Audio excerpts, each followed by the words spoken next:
Evangelho de Marcos, capítulo 10, versículos de 17 a 27. Tendo saído para se pôr a caminho, veio um homem correndo e, ajoelhando-se diante dele, perguntou-lhe: Bom mestre, que devo fazer para alcançar a vida eterna? Jesus disse-lhe: Por que me chamas bom? Ninguém é bom senão Deus. Tu conheces os mandamentos: não mates, não cometas adultério, não furtes, não digas falso testemunho, não cometas fraudes, honra teu pai e tua mãe. Êxodo 20, de 13 a 16, Deuteronômio 5, de 17 a 20. Ele respondeu: Mestre, todas essas coisas tenho observado desde a minha mocidade. Jesus, pondo nele os olhos, amou-o e disse-lhe: Uma coisa te falta. Vai, vende quanto tens, dá aos pobres e terás um tesouro no céu. Depois vem e segue-me. Mas ele, entristecido por essa palavra, retirou-se desgostoso, pois tinha muitos bens.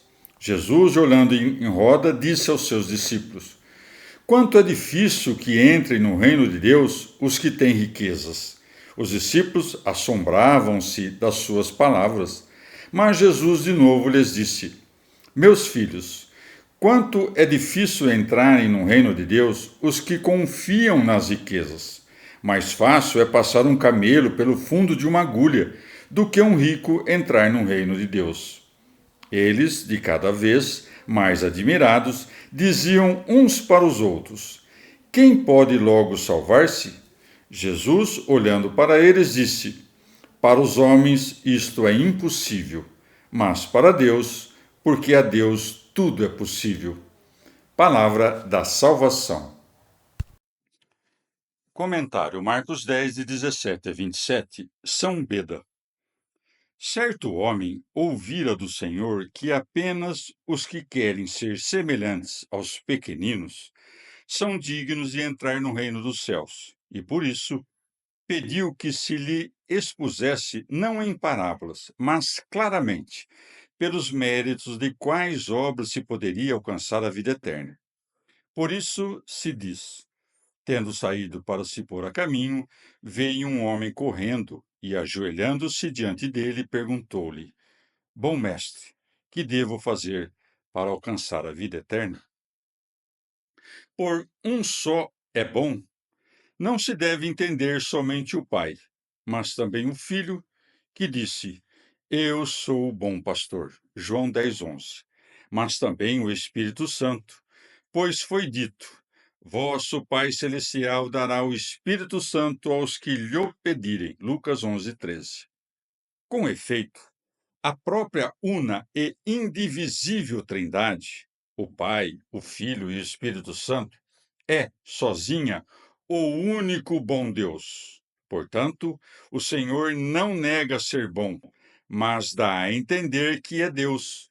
Não diz não ser o bom mestre, mas testemunha que não há nenhum bom mestre afastado de Deus.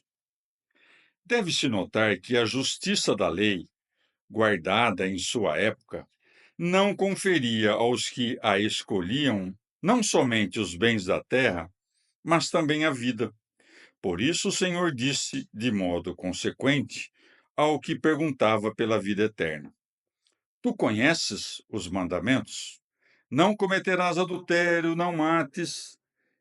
Esta é a inocência infantil que se propõe que imitemos se quisermos entrar no reino de Deus. Por isso se segue. Ele respondeu: Mestre, todas essas coisas tenho observado desde a minha mocidade. Não se deve pensar que este homem tenha interrogado o Senhor com o desejo de tentá-lo, como pensaram alguns, ou que tenha mentido sobre sua vida, mas que confessou simplesmente o modo como tinha vivido, coisa que fica evidente pelo que se acrescenta. Jesus, pondo nele os olhos, mostrou-lhe afeto e disse-lhe: Se fosse tido como réu por culpa de mentira ou simulação, de modo nenhum se diria que Jesus tendo examinado os segredos do seu coração, amou-o. O Senhor ama, com efeito, aqueles que guardam os mandamentos da lei, por menores que sejam. Mas, não obstante, mostrou o que faltava na lei àqueles que desejam ser perfeitos. Pois não vim abolir a lei, mas para cumpri-la. Mateus 5,17. Por isso se segue. E disse-lhe: Uma coisa te falta. Vai, vende quanto tens, dá aos pobres, e terás um tesouro no céu. Depois vem e segue-me. Pois quem quiser ser perfeito deve vender o que tem, não em parte, como fizeram Ananias e Safira, mas tudo. Pois segue o Senhor aquele que é seu imitador e caminha por suas pegadas. Segue-se, mas ele, entristecido por esta palavra, retirou-se desgostoso.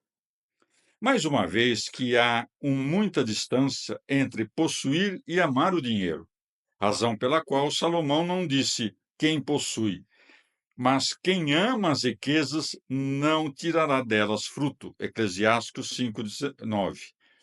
O Senhor explicou aos discípulos, assombrados, as palavras da sentença anterior.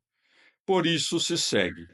Mas Jesus de novo lhes disse: Meus filhos, quanto é difícil entrarem no reino de Deus os que confiam nas riquezas.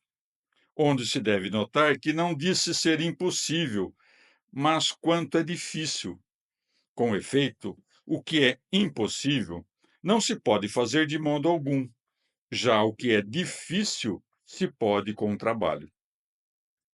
De que maneira, pois, José de Arimateia, no Evangelho de Mateus, ou muitos ricos no Antigo Testamento, entraram no reino de Deus, senão porque aprenderam a encarar as riquezas como um nada, ou a abandoná-las completamente, sob a inspiração do Senhor?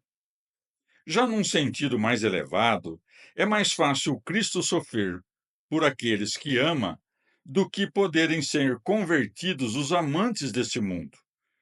Pelo termo camelo, quis que compreendêssemos ele mesmo, pois carregou o peso de nossas enfermidades.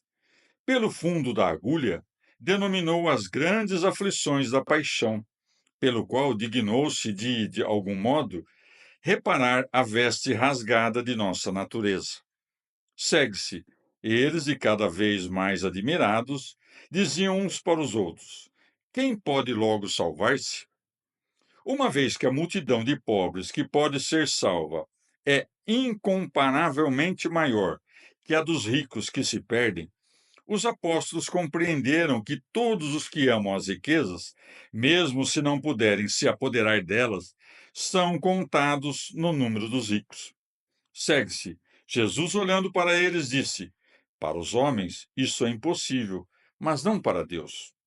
O que não devemos compreender como se os avarentos e soberbos fossem entrar no reino dos céus com a avareza e a soberba, mas é possível a Deus convertê-los da avareza e da soberba para a caridade e a humildade.